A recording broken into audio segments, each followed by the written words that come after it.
Okay. Hey, so I'm here with Christina. Hang on, you're going to have to pronounce your surname for me because half Yeah, of it is French and half of it is ex- American, right? yeah, exactly. The French people they pronounce it rebuffet, but the Americans say rebuffet, and then my American last name it's Broadus, so rebuffet Brodus or rebuffet Broadus. But I always thought Brodus sounded like French, but obviously Rebuffet is more Very French, French, very yeah. French. Yeah, I like that name. Going back to the buffet Yeah, yeah, for there you go, seconds. exactly. Actually, I learned that in like the local dialect around here, it actually means like unpleasant and someone who complains a lot. So, Oh, that's a lovely it's surname to have. a lovely surname, exactly. Okay. Yeah, so, well, my surname is complicated too because it's Leopold. Yeah, Cara Leopold, which I think actually is a really cool name. yeah. But it's my British name, even though it's not very British.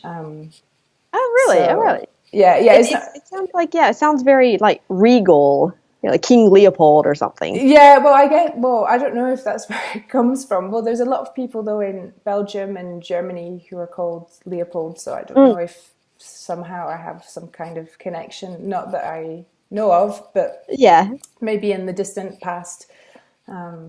Yeah. you never know. Yeah, right. Okay, so we're going to chat a bit about some differences. Well, originally it was supposed to be differences between British and American accents, right? Yeah, right. Yeah. That was the idea. Yeah, and then we started thinking about it and we realized that there were maybe more similarities than differences. Yeah. I think because just going back and forth with you, yeah, we realized that there's a lot of there are some differences, of course, but there are actually a lot of similarities as well. And yeah, I thought it would be interesting maybe to look at both the differences and the similarities, and to help people kind of understand, I guess, what to look out for and just what to be aware of when they're talking either with British or with American people. Yeah, definitely, because like one of the first things we both thought, well, not necessarily us, I think it's because students always mention it. They say, oh, Yeah. well, people speak too fast. Yeah, like one of the first things are like, oh, I have to talk with Americans, but they speak so fast and I can't understand anything. Um, and I imagine it's the same with British, but in fact, it's I don't have the numbers exactly in my head, but the that in fact most languages are spoken pretty much at the same speed. But I guess it's because you're speaking a foreign language, so you need more time to process, so it feels like it's going really fast. Yeah, that's it. And I think you're not aware of well, when you listen to a language that you don't know very well or you don't know at all, it all sounds really fast because you don't recognize the boundaries between words. Hmm So in hmm fact, you think they're speaking at a million miles an hour, but they're not. It's just that you're not able to divide it up Right, into. exactly. Yeah. Do you have any like specific examples? Maybe it would be fun to see like the same phrase with a British accent and the same phrase with an American accent. Can you? To hear if it's actually faster. Well, Or just to hear the difference, actually. what would be a good example? Something like, "Hey, how you doing?" Okay, yeah. Which in American, hey, how you doing? To me, they sound Exactly the same, almost almost. identical. Maybe there's some tiny differences on the way we say like certain vowels, Yeah. but apart from that, Let's see. Hey, how you doing? "Hey, how you doing?" Yeah. Okay, it's pretty similar. It sounds like the American one kind of mushes it more together on the how you doing? How it and it sounds like in the British one you can almost hear like how a little more, Yeah, but it's still pretty squished. yeah, there. Yeah, and I think this is the main point that's the big problem. In fact, Hmm that goes like above and beyond any questions of accents is just how we join words together or the sounds that we delete because that follows pretty much predictable patterns, whether it's British English or American English or Australian English. Yeah. Like we both pronounced doing as doing. Doing, exactly, yeah. And that's like 95% of the time people pronounce the ing endings as in and not in. Yeah. That's Right. just Nobody says like I can't even do it. How are you doing? No, nobody says that. yeah. And nobody says, how are you doing? Right. Yeah. It's like, how you doing? Yeah, because it would be weird to emphasize you How or are you doing? yeah, nobody, emphasizes every single word. That's just a rule of the rhythm of English. Right. Again, doesn't matter what accent you're speaking in. Yeah. That's how you say Like it. the universal rule is that there are different rhythms. And that's actually a good point, because like I don't know if your students have ever said this to you, but sometimes I have students who say like they feel like they're speaking better if they articulate like every word and every sound. Like they imagine that it sounds, that it's more correct, or that it's just better. And in fact, like that actually makes them more difficult to understand, I think, if they're speaking with native speakers, especially. Yeah, I think especially for natives, yeah. But I think when you're learning English, you feel this pressure to like pronounce everything perfectly, and it's really not necessary, because in fact you're going to sound more natural. Something as simple as just like linking words together, like in how are you doing, we said how Yeah. and that link is just, if you don't make that link, you're going to sound it's going to sound weird. Yeah. Yeah. Like it, and there's actually, going back, you mentioned sort of like changes in sounds and things like that. And I think this is maybe typical of American English, but changing that T to a D sounds like, we don't say city, but city. Yeah. Or not 30, but 30. Yeah. And there's a story that I always tell, because it's a true story, with my husband, who is French, and was talking to my dad about my dad's car. And my husband says, "Oh, I like your Toyota." And like my dad just couldn't understand what he was saying. And the word was Toyota, so it's the same exact word in French and in English. But because my dad was used to or expecting a sound like Toyota, so with the the syllable stress plus the transformation of the T from the D, my husband had to repeat like 3 times, and then my dad said, "Christina, what is he saying?" And like I felt really bad for my husband, because he's like, "That's what I said." Yeah. But I mean, I'm sure you've got students who have those same kind of frustrations. I think especially for French speakers, where you've got so many. Well, I mean, Toyota is a brand name, but obviously in French and English there are lots of words that are completely identical, or almost identical, like in writing, but the pronunciation is different, because of course you've got the tonic stress on the English word, and most French speakers will stress every syllable equally.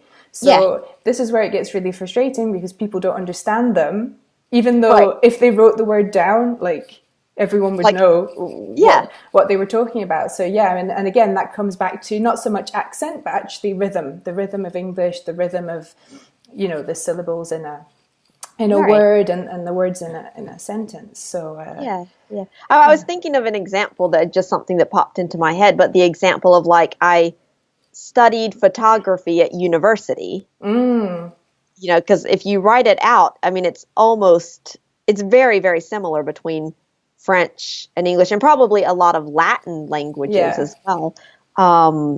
But yeah, I studied photography at university. If you don't have that syllable stress in there, people, if you say like, I studied, or sometimes they say I studied photography at university.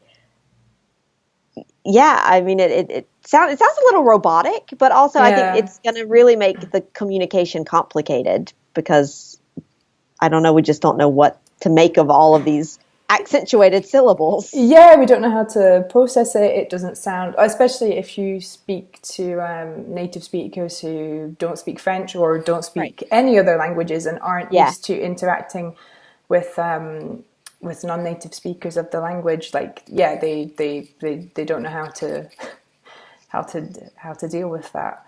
Yeah, right.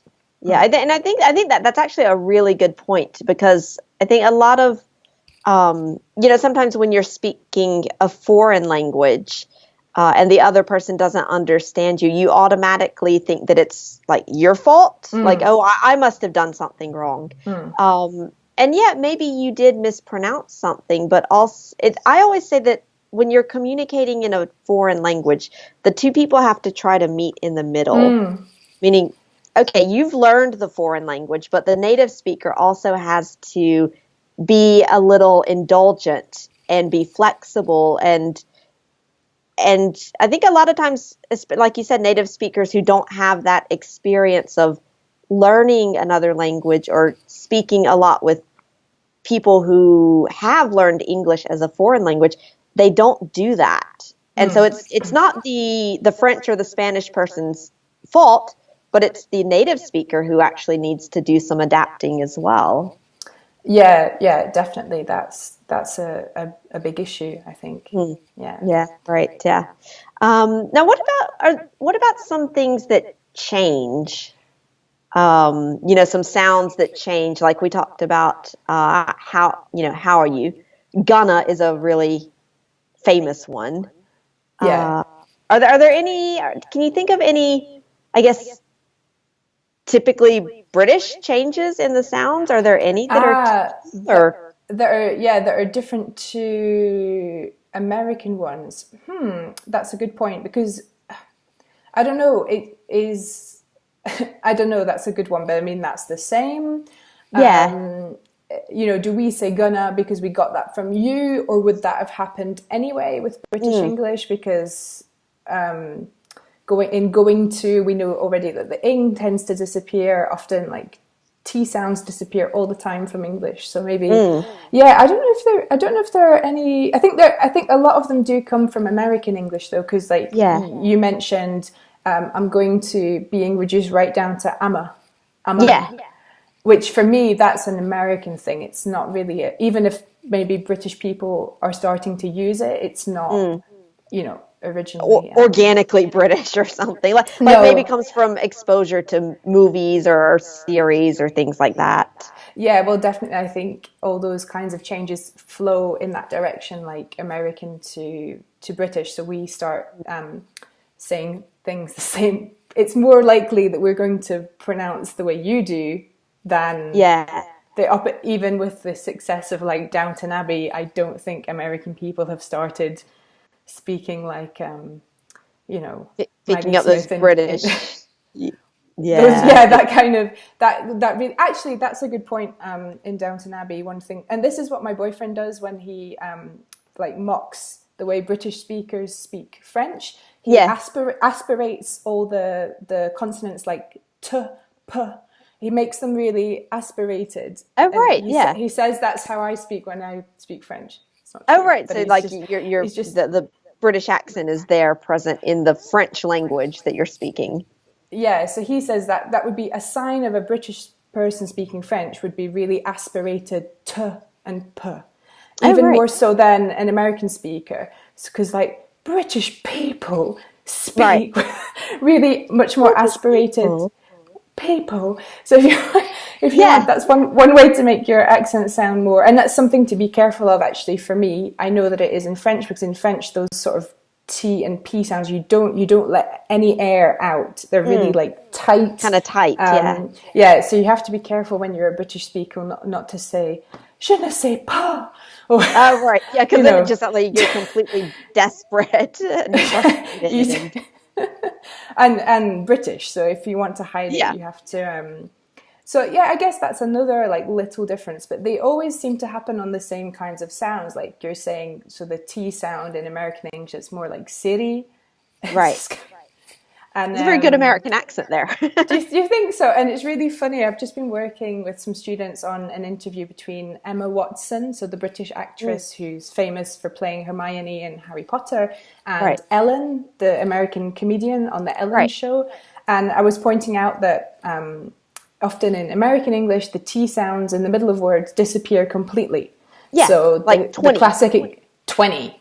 Yeah. Give me 20. And I don't think in British English, you might say 20. Have you got 20 quid with like a kind of a glottal stop in the middle? But you wouldn't say 20. I suppose it's also the vowels that change, but So in this interview, Ellen said wanted. So instead of wanted, Right. wanted.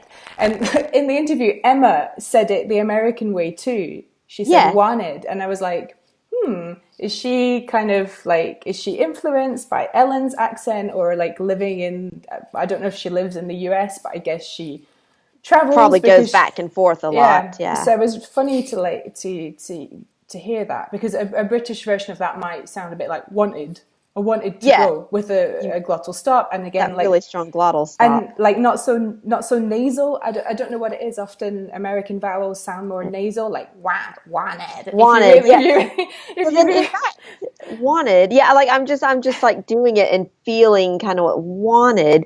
The want that it's a horrible sound. It's a horrible sound, but it's all I can feel it right here. All the air is coming wanted. out your nose. And I guess that's like, when you have a cold and your nose is stopped up and you feel like like you can't speak properly because like the sound can't come out of your nose basically because it's stopped up. And so I guess, I don't know, maybe if an American has a cold, they should try a British accent and see if it would be easier. Yeah. But even the way you say can't.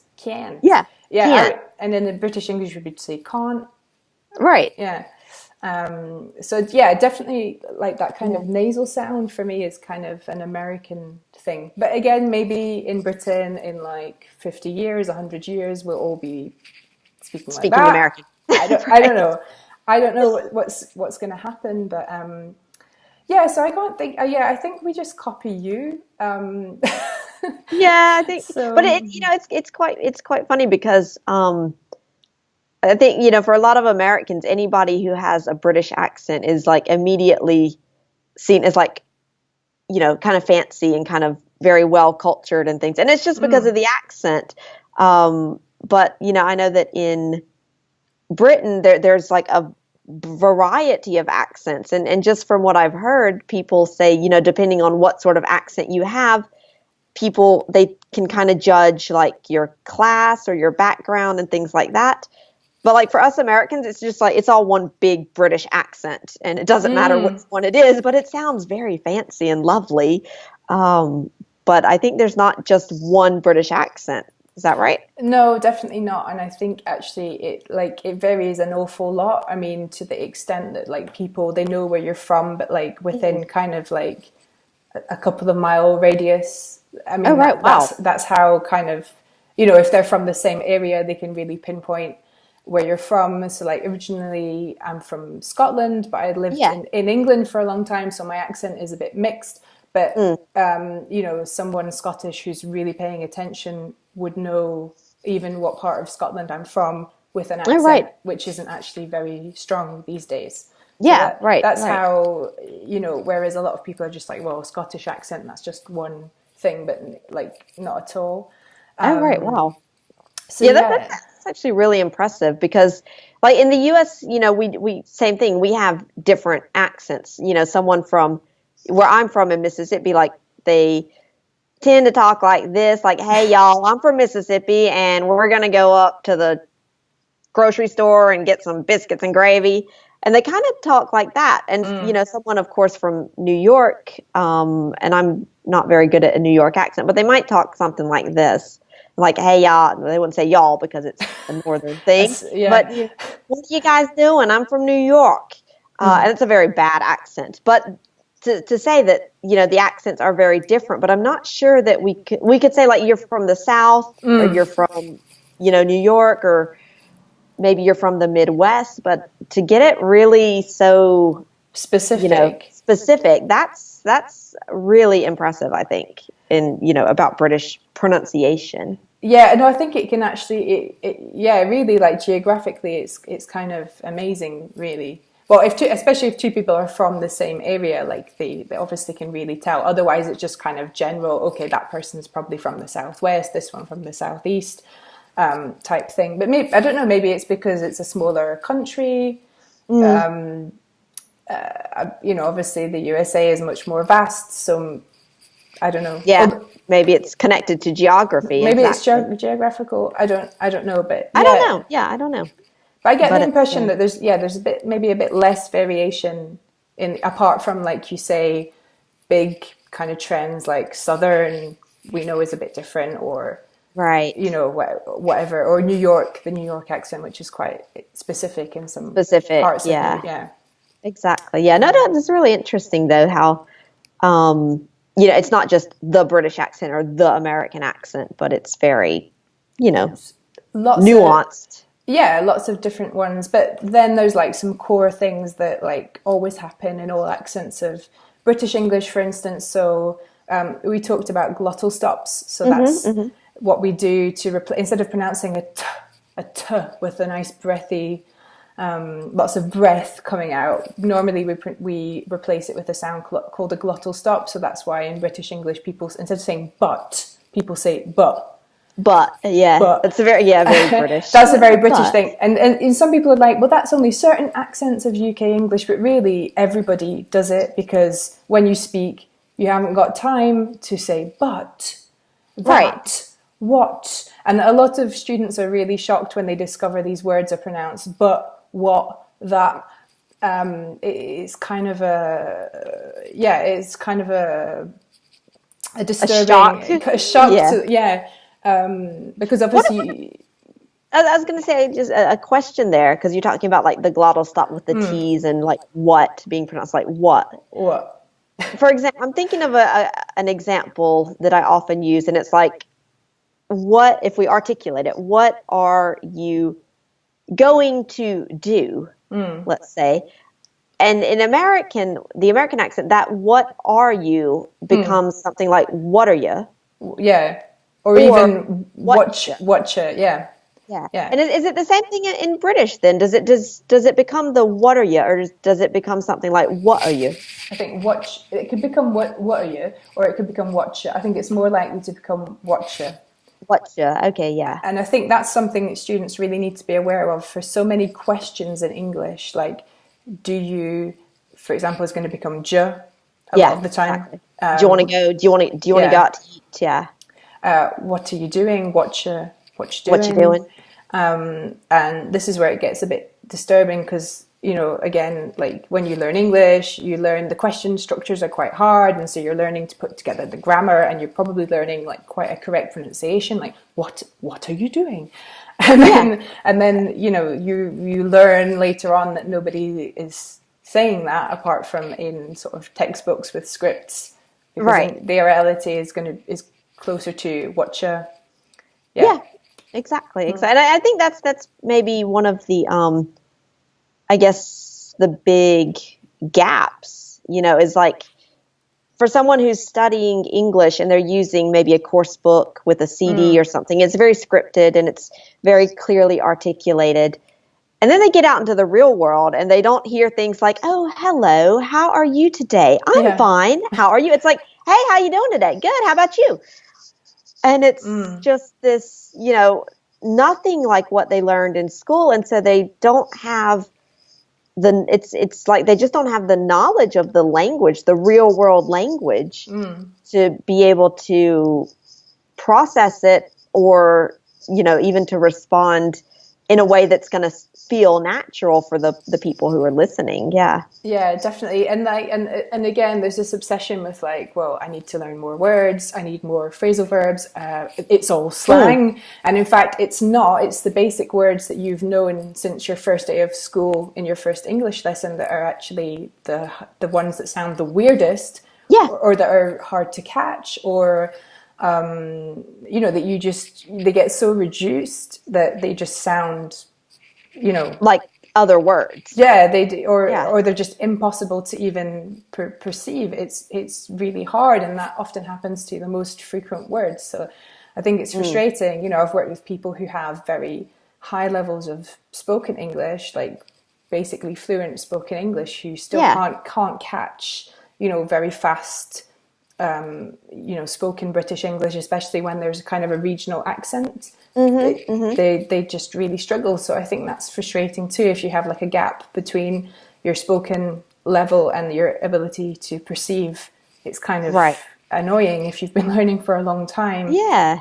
And I think especially it's very like you said, because maybe they're able to communicate very well. They've got a very high level of spoken English, but when it comes to, something my students say all the time is if they have to have a meeting with two Americans and it's like one French or Italian or Brazilian person and two Americans, they're like, if the American is talking to me, it's okay. But when the Americans start talking between themselves, I get lost and I can't follow anything they say.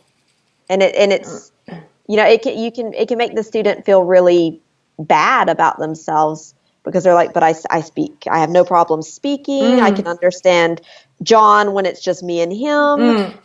And, what's wrong with me? And it's just that they don't have, I guess, that training, in fact, to be able to realize what's happening between the two Americans who are speaking and all of these changes that are happening to the language, basically. I mean, I guess for a lot of people, it's maybe not something to actually worry about because a lot of their interactions are maybe with other people whose first language isn't English. So the problem isn't going to come up. But I mean, if you want to do things like I work with people who want to understand the TV series they watch. So, most of those are American. You don't really have the choice. You have to learn, what typically happens to the language so that you can follow the dialogue. And I mean, often it's not anything special. It's just the words that but pronounced in a weird way. Sometimes it's a question of kind of cultural references and things like this. Like you can't know that if you haven't lived there. And I struggle with that sometimes in American series. They mention like people or places I've never heard of. I've never lived in the US, so I mean, I don't know. So you don't have that reference. Yeah, too bad. Like it's just how it is. Like it was probably a funny joke, but I don't. It's like, I guess it's funny for somebody, but not me because I don't get it. Yeah, and I mean, sometimes informal language can be an issue, but I don't think it's as much of a problem as just the really common words that get reduced. Because I think usually if you hear like a kind of slangy or colloquial phrase, you're going to notice it because it will stand out probably. Right. Yeah. Whereas the little words like do and what and are, you're like, oh, those are so basic that, and in fact, when you're reading them, yes, they are basic. But when you're hearing them and they get, crunched in between maybe 5 other words, it can be pretty hard to find those little words and that and you need them for the bigger meaning. Was it that contraction, was it a negative or not? Because that's going to change the whole meaning of the sentence depending on what between like I can do it and I can't do it. There's kind of a big difference in meaning. So you don't need to worry so much, I think, about slang as well. I think it's worth defining. Like, I think a lot of people worry about, well, this is all slang, that's why I don't understand. But like, it's not. Well, I think people get confused between what slang is and what kind of just chatty, informal language. So I used a fancy word earlier, which was colloquial, and colloquial just means chatty, informal language, like everyday language. So people use. Whereas for me, slang is like a kind of like a really new word used by some kind of specific group. So like young people. So like teenagers in the UK, where I don't even live anymore, like they will use slang that I don't know because I'm 32. I don't hang out with young people. I don't live in the UK. So there's probably some words that they're using on the street that just like older people just don't know. That you wouldn't know, or someone who's, 30 years older wouldn't know. And maybe one day these words will like cross over into just general informal language, or maybe not. Like, or they'll just die. Or they'll get replaced by times. Because generally slang is something it's really new, really specific to a group. And some words that were slang have now just become part of the language. The everyday language, exactly. Like I was thinking about the example, when I was at school, I guess we could consider this slang, like we used to use the word safe, not to mean like safety, security, being protected, but we used to say, for example, oh, that teacher, she's safe. She's well safe. And that just meant that the teacher was cool. So, for example, you could come to class, you hadn't done your homework, but because the teacher was safe, you could like tell her and she wouldn't say, she'd be like, okay, we'll do it next time. Yeah. Like somebody. Okay, right. So that's really interesting, because when you said that, I'm like, I don't know what that means. Because we didn't have that slang expression, I suppose. And I was just like, I'm trying to imagine what it could mean. I think it's a good point to show that even between, two speakers of English, there can be some risk of misunderstanding because of not just the sounds, but because of the vocabulary. Oh yeah, definitely. And I don't even know like that use of that word like around the year 2000, 2001. I don't know if it was just our school. Was it all schools in the area? Was it the whole region? Yeah. Was it like, if I had gone to school somewhere else, would they have, it's so specific. Right. And I think a lot of the time you're not actually dealing with that kind of slang, straight off the street, brand new, that even a lot of native speakers wouldn't understand because it's not part of their. I think youth is a good example because young people tend to create a lot of these new expressions. Exactly, yeah. But it's a good point that I think what you said earlier is that a lot of students they think that these reductions like gonna or wanna or shoulda or things like that, they're like, oh, but it's slang language and I don't want to speak slang in my meeting for, so a lot of people that ask like, can I say gonna? If I want to invite someone and I say, I'm gonna get a cup of coffee, is that too slang, informal? If I'm talking to, a potential client I've just met, and I'm like, no, that's exactly what you should say, because that's the way that it makes you sound friendly and familiar and, very conversational. So it's a good point to really make that difference between real slang, the youth, trendy vocabulary, subculture, and then just the natural changes that happen in colloquial or conversational English, and it's totally different. And they need to focus on that side of things, sounds, and not worry about like the brand new slang terms that people that like 15-year-olds are using on the street. I mean, unless you are a 15-year-old living in the UK, living in the US or the UK, you probably would. But it's interesting. Just before we got on here, we were talking about, and you mentioned it at the beginning, like the pressure that people learning English feel to really articulate everything very carefully, and at the risk of sounding maybe like too formal, too kind of robotic almost as well. And again, if you use this more kind of informal pronunciation, it's going to sound more natural, more friendly in a lot of cases, especially if it's a case with a client where, you're not presenting something, but you're just saying, hey, it's the break, I'm going to get a coffee. Do you want one? That's like fine, and you could articulate a bit more carefully if you're doing a presentation with your slides. But which is what we do anyway. I mean, whenever we're in front of an audience and like presenting something, the way of speaking is not the same as during the coffee break. But that doesn't mean there are no reductions, it might just be articulated a bit more clearly because it's a little bit more formal. Right. Perhaps slower as well. A bit more slowly, It's gonna, maybe not reduce the number of reductions in the language, but perhaps make them, a little bit more clearly identifiable. Things like that, right? Okay, well, I think that this has actually been a really interesting conversation. If you had maybe one piece of advice, maybe we'll wrap it up with a parting piece of advice. One piece of advice for someone who is trying to, get past that barrier of being able to understand several native speakers who are speaking at the same time. Do you have any piece of advice for these people? What can they do? you can turn it around, and I think you can make a joke of it, like about the fact that you don't understand, and that also there's the responsibility on them to make a bit of an effort. So yeah, I wrote an article for another colleague recently, and I was talking about what do you do when you go to the pub and you're with lots of native speakers and they're speaking very fast, plus you have all the background noise of the pub.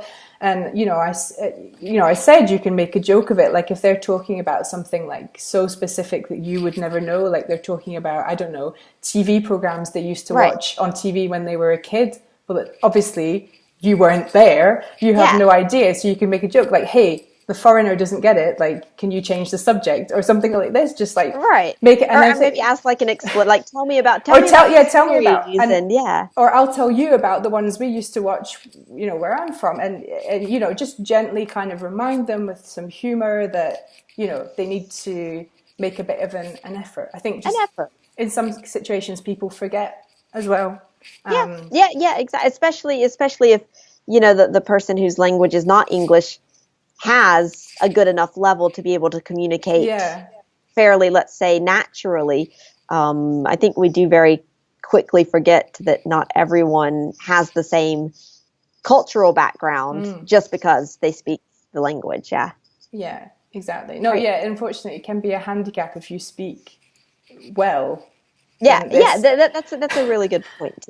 So maybe that's a piece of advice. Stop speaking so well. Start speaking. And maybe try not to worry too much about British versus American versus there are some specific things, like we didn't mention the R sounds that are a bit different, but apart from some really specific things like that, most of the time the things that are causing problems with comprehension are the same across the different accents of English. So it's worth concentrating on that rather than getting obsessed about like the British or American. Which one should I learn? Well, learn.